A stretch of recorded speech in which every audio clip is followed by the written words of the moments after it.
अगला हेडिंग है पशुपालन। हड़प्पाई लोग बैल, गाय, भैंस, बकरी, भेड़ और सूअर पालते थे। इन्हें कुबड़ वाला सांड विशेष प्रिय था। इसके अतिरिक्त ये गधे और ऊंट भी रखते थे। कुत्ते प्रारंभ से ही पालतू जानवर में थे। बिल्ली भी पाली जाती थी। कुत्ता और बिल्ली दोनों के पैरों के निशान मिले हैं। सिंधुवासी हाथी व घोड़े से परिचित तो थे, लेकिन वे उन्हें पालतू बनाने में सफल नहीं हो सके थे, क्योंकि हाथी व घोड़े पालने के साक्ष्य प्रमाणित नहीं हो सके हैं। घोड़े के अस्तित्व का संकेत मोहनजोदड़ो की ऊपरी सतह से तथा लोथल में मिली एक संदिग्ध मूर्ति टेराकोटा से मिला है। हड़प्पा काल में गैंडा का प्रमाण भारतीय गैंडा का एकमात्र प्रमाण आमरी से मिला है। बंदर, भालू, खरहा आदि जंगली जानवरों का भी ज्ञान था। इसकी पुष्टि मूहरों, ताम्र तस्तरियों आदि पर अंकित इनके चित्रों से होती है। शेर का कोई साक्ष्य नहीं मिला है।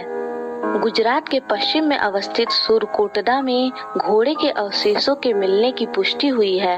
हड़प्पाई लोगों को हाथी का ज्ञान था और ये गैंडों से परिचित भी थे। अगला हेडिंग है शिल्प और तकनीकी ज्ञान। हड़प्पाई लोग कांसे के निर्माण और प्रयोग से भली भांति परिचित थे। सामान्यतः कांसा तांबे में टीन को मिलाकर धातु शिल्पियों द्वारा बनाया जाता था।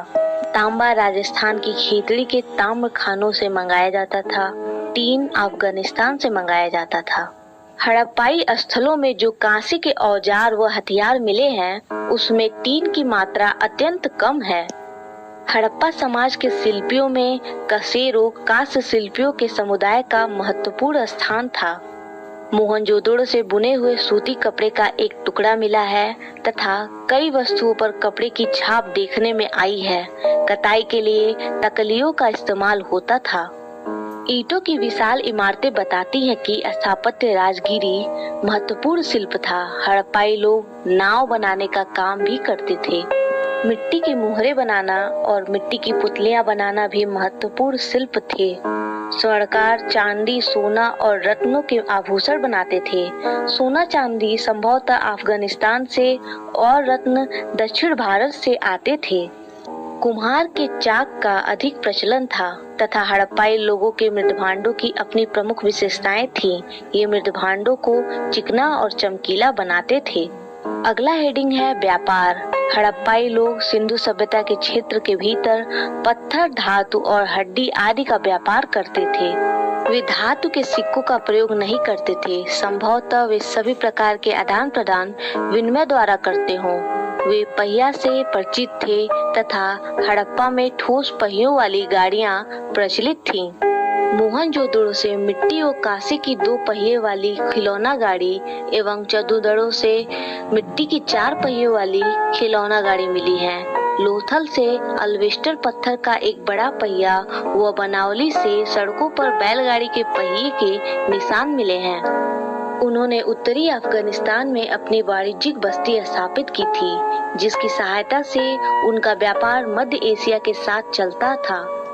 बहुत सी हड़प्पाई मोहरे मेसोपोटामिया की खुदाई में निकली हैं, जिससे प्रतीत होता है कि हड़प्पाई लोगों ने मेसोपोटामिया नागरिकों के कई प्रसाधनों का अनुकरण किया है। हड़प्पाई लोगों ने लाजवर्द मणि, लापिस लाजुली का सुदूर व्यापार किया था। मोहनजोदड़ो से प्राप्त एक मुहर पर नाव के चित्रांकन व लोथल से प्राप्त मिट्टी निर्मित खिलौना नाव से यह अनुमान होता है कि सिंधुवासी आंतरिक व बाह्य व्यापार के लिए मस्तूल वाली नावों का उपयोग करते थे। सिंधु सभ्यता के काल में पोत निर्माण एवं नावों द्वारा समुद्री व्यापार होने की पुष्टि लोथल से प्राप्त गोदीवाड़ा के साक्ष्य से होती है। 2350 ईसा पूर्व के आसपास और उसके आगे के मेसोपोटामिया अभिलेखों में मेहुला के साथ व्यापारिक संबंध की चर्चा है। मेहुला सिंधु क्षेत्र का प्राचीन नाम है। मेसोपोटामिया के पुरालेखों में 2 मध्यवर्ती व्यापार केंद्र का उल्लेख मिलता है, दिलमुन और माकन।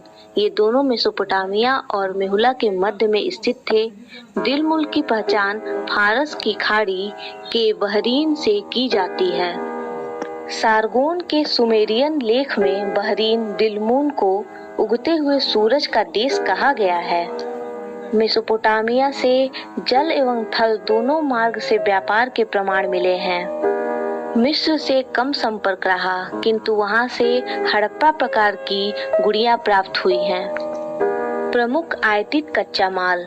पहला कच्चा माल है चांदी, क्षेत्र है ईरान अफगानिस्तान। दूसरा कच्चा माल है टीन, क्षेत्र है अफगानिस्तान ईरान। तीसरा कच्चा माल है सोना, क्षेत्र है अफगानिस्तान फारस दक्षिणी भारत। चौथा लाजवर्द, क्षेत्र है मेसोपोटामिया अफगानिस्तान।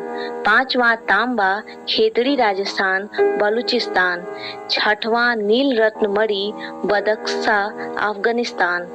सातवां कच्चा माल है सेल खड़ी, क्षेत्र है बलूचिस्तान राजस्थान गुजरात। आठवां कच्चा माल है नीलमणि, क्षेत्र है महाराष्ट्र दक्षिण भारत। नौवां कच्चा माल है हरित मणि, क्षेत्र है दक्षिण एशिया। 10वां कच्चा माल है शंख कौड़िया, क्षेत्र है सौराष्ट्र दक्षिणी भारत। 11वां कच्चा माल है शिलाजीत, क्षेत्र है हिमालय क्षेत्र। 12वां कच्चा माल है सीसा, क्षेत्र है ईरान अफगानिस्तान राजस्थान। अगला हेडिंग है राजनीतिक संगठन। हड़प्पा संस्कृति की व्यापकता एवं विकास को देखने से ऐसा लगता है कि यह सभ्यता किसी केंद्रीय शक्ति से संचालित होती थी। हड़प्पा कालीन राजनीतिक व्यवस्था के वास्तविक स्वरूप के बारे में हमें कोई स्पष्ट जानकारी नहीं है। चूंकि हड़प्पावासी वाणिज्य की ओर अधिक आकर्षित थे, इसलिए माना जाता है कि संभवतः हड़प्पा सभ्यता का शासन वणिक वर्ग के हाथ में था। व्हीलर ने सिंधु सभ्यता के लोगों के शासन को मध्यवर्गीय जनतंत्रात्मक शासन कहा और उसमें धर्म की महत्ता को स्वीकार किया। स्टुअर्ट पिगट के विचार में सिंधु प्रदेश के शासन पर पुरोहित वर्ग का प्रभाव था। स्टुअर्ट पिगट ने हड़प्पा एवं मोहनजोदड़ो को जुड़वा राजधानी माना है। हंटर के अनुसार मोहनजोदड़ो का शासन राजतंत्रात्मक न होकर जनतंत्रात्मक था। मैकी के अनुसार मोहनजोदड़ो का शासन एक प्रतिनिधि शासक के हाथ में था। हड़प्पा कालीन प्रशासन संबंधी इतिहासकारों का मत। पहला मत है जनतंत्रात्मक शासक हंटर के अनुसार। दूसरा मत है मध्यम वर्गीय जनतंत्र व्हीलर के अनुसार। तीसरा मत है पुरोहित का शासन स्टुअर्ट के अनुसार। चौथा मत है प्रतिनिधि शासन मैके के अनुसार। पांचवा मत है गुलामों पर आधारित वीवी स्टुर्म के अनुसार। छठवां मत है व्यापारिक का शासन लोकप्रिय विचार। अगला हेडिंग है सामाजिक जीवन। समाज की इकाई परंपरागत तौर पर परिवार थी। मातृ देवी की पूजा तथा मोहरों पर अंकित चित्र से यह परिलक्षित होता है कि हड़प्पा समाज संभवतः मातृसत्तात्मक था। नगर नियोजन दुर्ग मकानों के आकार व रूपरेखा तथा शवों के दफनाने के ढंग को देखकर ऐसा प्रतीत होता है कि सैंधो समाज अनेक वर्गों जैसे पुरोहित, व्यापारी, अधिकारी, शिल्पी, जुलाहे एवं श्रमिकों में विभाजित रहा होगा। सैंधो सभ्यता के लोग युद्ध प्रिय कम शांति प्रिय अधिक थे। सिंधु सभ्यता के निवासी शाकाहारी एवं मांसाहारी दोनों थे। भोज्य पदार्थों में गेहूं, जौ, मटर, तिल, सरसों, खजूर, तरबूज के साथ गाय, सुअर, बकरी, मछली, घड़ियाल, कछुआ आदि का मांस प्रमुख रूप से प्रयोग में लाया जाता था। वस्त्र सूती एवं ऊनी दोनों प्रकार के पहने जाते थे। आभूषणों का प्रयोग पुरुष एवं महिलाएं दोनों करते थे। मनोरंजन के लिए पासे का खेल, नृत्य, शिकार, पशुओं की लड़ाई आदि प्रमुख साधन थे। धार्मिक उत्सव एवं समारोह समय समय पर धूमधाम से मनाए जाते थे। अगला हेडिंग है धार्मिक प्रथाएं। हड़प्पा में पक्की मिट्टी की स्त्री मूर्तियां बड़ी संख्या में मिली हैं। एक मूर्ति में स्त्री के गर्भ से निकलता एक पौधा दिखाया गया है। यह संभवतः उर्वरता की देवी का प्रतीक है और इसका निकट संबंध पौधे के जन्म और वृद्धि से रहा होगा। अगला हेडिंग है सिंधु घाटी के पुरुष देवता। पुरुष देवता को एक मुहर पर चित्रित किया गया है। उसके सिर पर 3 सिंग हैं। इसमें एक योगी को ध्यान मुद्रा में एक पैर पे दूसरा पैर रखकर बैठे हुए पद्मासन मुद्रा दिखाया गया है। उसके चारों ओर एक हाथी, एक बाघ और एक गैंडा है। आसन के नीचे एक भैंसा है तथा पैरों के पास 2 हिरण हैं। धार्मिक प्रतीक चिन्ह। पहला प्रतीक चिन्ह है तावीज, महत्व है प्रजनन शक्ति का प्रतीक।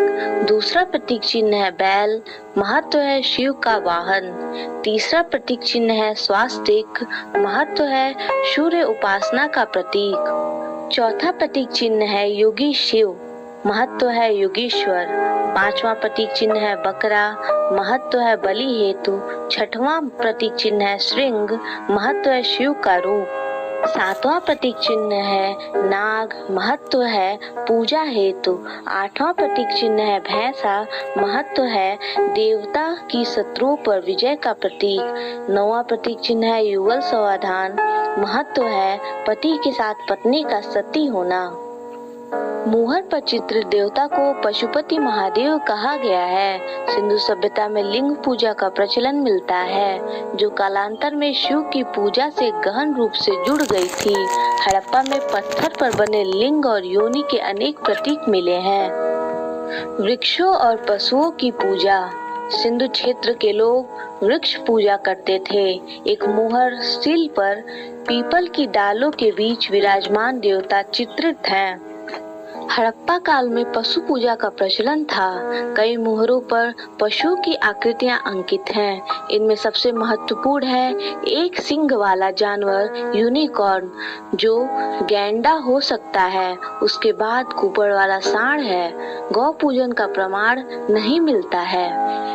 सिंधु प्रदेश के निवासी वृक्ष, पशु और मानव के स्वरूप में देवताओं की पूजा करते थे, परंतु वे अपने इन देवताओं के लिए मंदिर नहीं बनाते थे।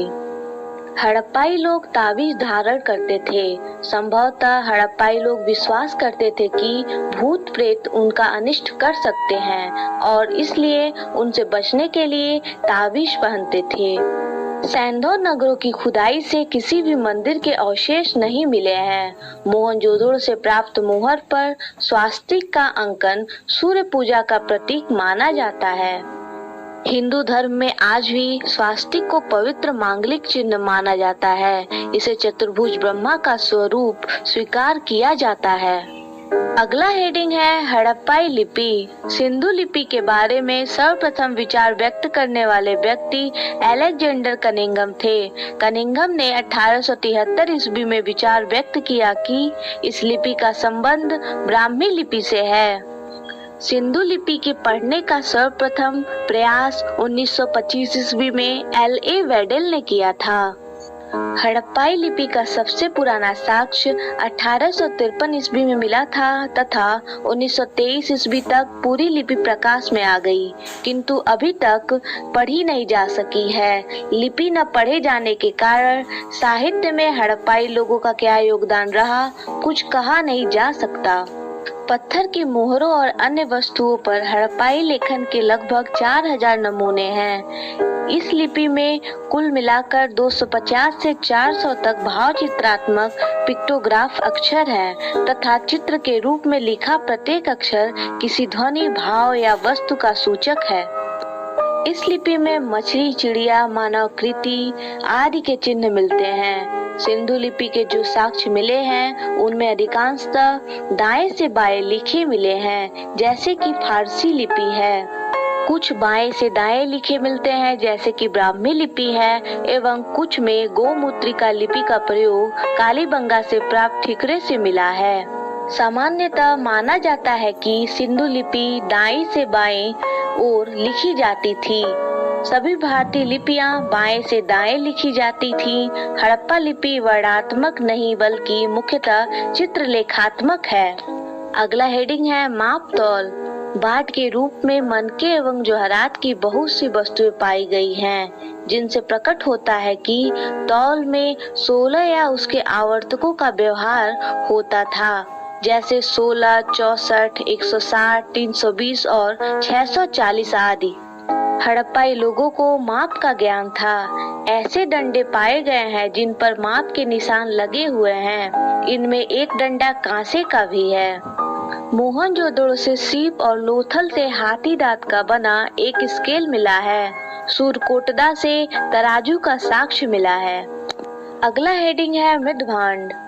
हड़प्पाई लोग कुम्हार के चाक का उपयोग करने में अधिक कुशल थे। हड़प्पाई मृदभांडों पर सामान्यतः वृत्त या वृक्ष की आकृतियां मिलती हैं। मृदभांड अधिकांशतः लाल व गुलाबी रंग के थे। इन पर अलंकरण काले रंग से हुआ था। मृदभांडों पर सिंधु लिपि मिलती है। लोथल से प्राप्त मृदभांड में एक वृक्ष पर मुंह में मछली पकड़े हुए एक पक्षी को दर्शाया गया है तथा नीचे एक लोमड़ी का चित्र है। यह पंचतंत्र की प्रसिद्ध कथा चालाक लोमड़ी को दर्शाता है। अगला हेडिंग है कालीबंगा से मिली मुहरें। हड़प्पा संस्कृति की सर्वोत्तम कलाकृतियां उनकी मुहरें हैं। अब तक लगभग 2000 मुहरें प्राप्त हुई हैं। मुहरों पर लघु लेखों के साथ साथ एक श्रृंगी पशु, भैंसा, बाघ, सांड, बकरी और हाथी की आकृतियां उकेरी गई हैं। मुहरों के बनाने में सर्वाधिक उपयोग सेल खड़ी स्टील लाइट का किया गया है। लोथल और देसलपुर से तांबे की बनी मुहरें प्राप्त हुई हैं। सैंधव मुहरें प्रायः बेलनाकार, वर्गाकार, आयताकार एवं वृत्ताकार है। मोहनजोदड़ो एवं लोथल से नाव की आकृति अंकित मुहर मिली है। अगला हेडिंग है प्रतिमाएं। काशी की नर्तकी उनकी मूर्ति कला का सर्वश्रेष्ठ नमूना है। संपूर्ण मूर्ति गले में पड़े हार के अलावा पूर्णतः नग्न है। यह लुप्त मोम पद्धति पर आधारित है। मोहनजोदड़ो से 2 तांबे के मानव मूर्ति तथा भैंसा व भेड़ की कांस्य मूर्ति मिली है। हड़प्पा एवं चंदुदड़ो से बैलगाड़ी तथा इक्का गाड़ी प्राप्त हुआ है। अगला हेडिंग है मूर्तियां। सिंधु प्रदेश में अत्यधिक संख्या में आग में पकी मिट्टी जो टेराकोटा कहलाती है की बनी मूर्तियां मिली हैं। इनमें पक्षी, कुत्ते, भेड़, गाय, बैल और बंदर की प्रतिकृतियां मिली हैं। पुरुषों और स्त्रियों की प्रतिकृतियां भी मिली हैं, जिनमें पुरुषों से स्त्रियों की संख्या अधिक है। अगला हेडिंग है अंतिम संस्कार। सिंधु सभ्यता में मृतकों के अंतिम संस्कार की 3 प्रथाएं मिलती हैं। पहला है दाह संस्कार। इसमें शव को पूर्ण रूप से जलाने के बाद भस्मावशेष को मिट्टी के पात्र में रखकर दफना दिया जाता था। हिंदू विधि से मिलती प्रथा, यह सर्व प्रमुख प्रथा थी। दूसरा है पूर्ण समाधिकरण। इसमें संपूर्ण शव को भूमि में दफना दिया जाता था। तीसरा है आंशिक समाधिकरण। इसमें पशु पक्षियों के खाने के बाद बचे शेष भाग को भूमि में दफना दिया जाता था। पारसी विधि से मिलती प्रथा। सामान्यतः मृतकों को उत्तर दक्षिण क्रम सिर उत्तर की ओर व पैर दक्षिण की ओर में दफनाया जाता था। इसके अपवाद हड़प्पा व कालीबंगा में दक्षिण उत्तर क्रम में, लोथल में पूर्व पश्चिम क्रम में, रोपड़ में पश्चिम पूर्व क्रम में मृतकों को दफनाए जाने के प्रमाण मिले हैं।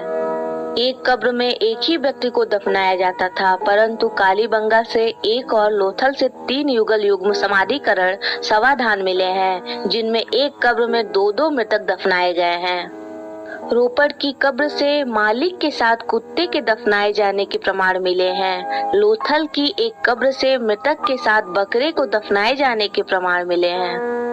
अगला हेडिंग है उद्भव, उत्थान और अवसान।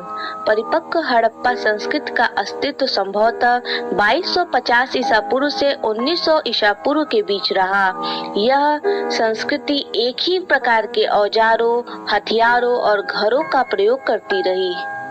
मोहनजोदड़ो की मृदभांड कला में समय समय पर परिवर्तन भी दिखाई देते हैं। ईसा पूर्व 19वीं सदी में आकर इस संस्कृति के 2 महत्वपूर्ण नगर हड़प्पा और मोहनजोदड़ो लुप्त हो गए। अन्य स्थानों में हड़प्पा संस्कृति गुजरात, राजस्थान, हरियाणा और पश्चिमी उत्तर प्रदेश के अपने सीमांत क्षेत्रों में लंबे समय तक जीवित रही। संभवतः सिंधु क्षेत्र में वर्षा की मात्रा 3000 ईसा पूर्व के आसपास कुछ बढ़ी और पुनः 2000 ईसा पूर्व के आरंभ में कम हो गई। इससे खेती और पशुपालन पर दुष्प्रभाव पड़ा। कुछ लोगों का मत है कि पड़ोस के रेगिस्तान के फैलने से मिट्टी में लवणता बढ़ गई और उर्वरता घटती गई। इसी से सिंधु सभ्यता का पतन हो गया। दूसरा मत यह है कि जमीन धंस गई या ऊपर उठ गई, जिससे इसमें बाढ़ का पानी जमा हो गया। भूकंप के कारण सिंधु नदी की धारा बदल गई, जिसके फलस्वरूप मोहनजोदड़ो का पृष्ठ प्रदेश वीरान हो गया। यह भी मत है कि हड़प्पा संस्कृति को आर्यों ने नष्ट कर दिया, परंतु इसके साक्ष्य बहुत कम हैं। सिंधु सभ्यता के पतन में इतिहासकारों का मत। पहले इतिहासकार हैं गार्डन चाइल्ड व व्हीलर। मत है सैंधव सभ्यता विदेशी आक्रमण व आर्यों के आक्रमण से नष्ट हुई। दूसरे इतिहासकार हैं जॉन मार्शल। इस सभ्यता के विनाश के लिए भूकंप उत्तरदायी था। प्रशासनिक शिथिलता के कारण इस सभ्यता का विनाश हुआ। तीसरे इतिहासकार है अर्नेस्ट मैके जॉन मार्शल। मत है सिंधु सभ्यता बाढ़ के कारण नष्ट हुई।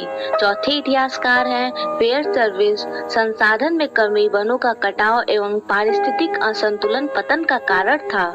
पांचवें इतिहासकार हैं ऑरेल स्टाइल। मत है जलवायु परिवर्तन के कारण यह सभ्यता नष्ट हो गई।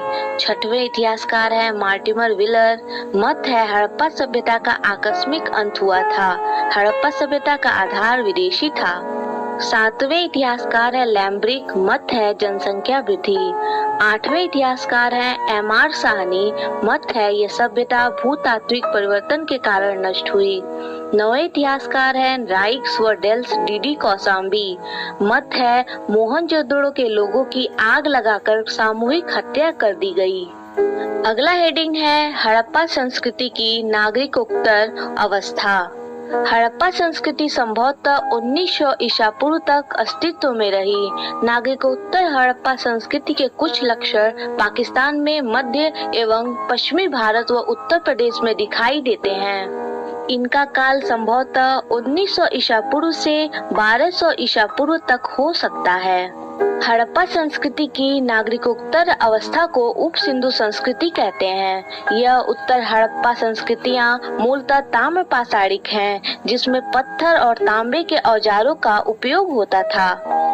गांवों में धातु संबंधी तकनीकी जानकारी के फैलने से खेती करने और बस्तियां बनाने में सहायता मिली।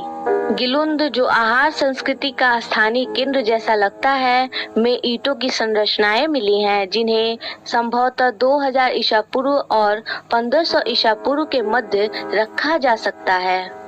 जोरवे बस्तियों में सबसे बड़ी डैमाबाद की बस्ती है, जो लगभग 22 हेक्टेयर में बसी थी और जहां 4000 की आबादी रही होगी। इसके स्वरूप को आद्य नगरीय कहा जा सकता है, परंतु अधिकांश जोरवे बस्तियां ग्रामीण हैं।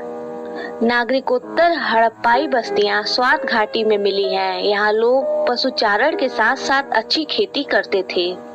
स्वात घाटी के निवासी चाक पर लाल व काले रंग वाले वृंदभांड तैयार करते थे।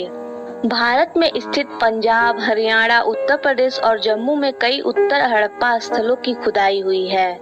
इसमें जम्मू में मांडा, पंजाब में चंडीगढ़ और संघोल, हरियाणा में दौलतपुर एवं उत्तर प्रदेश में आलमगीरपुर और हुलास उल्लेखनीय है। आलमगीरपुर में उत्तर हड़प्पाई लोग संभवतः कपास का प्रयोग धागे के लिए करते थे। हड़प्पाई संस्कृति की उत्तरकालीन अवस्थाओं में कुछ बाहरी औजार और मृदभांड पाए गए हैं, जिनसे संकेत मिलता है कि सिंधु घाटी में बाहर के लोग धीरे धीरे प्रवेश करने लगे थे। मोहनजोदड़ो की अंतिम अवस्था में कुछ लक्षण दिखाई देते हैं। आभूषण की निधियां स्थान स्थान पर गड़ी मिली हैं और एक स्थान पर आदमी की खोपड़ियों का ढेर मिला है। हड़प्पा की अंतिम अवस्था के एक कब्रिस्तान में नए लोगों के अवशेष मिले हैं, जहां नवीनतम स्तरों पर नए प्रकार के मृदभांड हैं। पंजाब और हरियाणा के कई स्थलों पर लगभग 1200 ईसा पूर्व के उत्तरकालीन हड़प्पा मृदभांडों के साथ साथ धूसर मृदभांड, ग्रेवेयर और चित्रित धूसर मृदभांड PGW पाए गए हैं, जो आमतौर पर वैदिक लोगों से जुड़े हैं। वीडियो पसंद आया है तो लाइक, शेयर एंड सब्सक्राइब।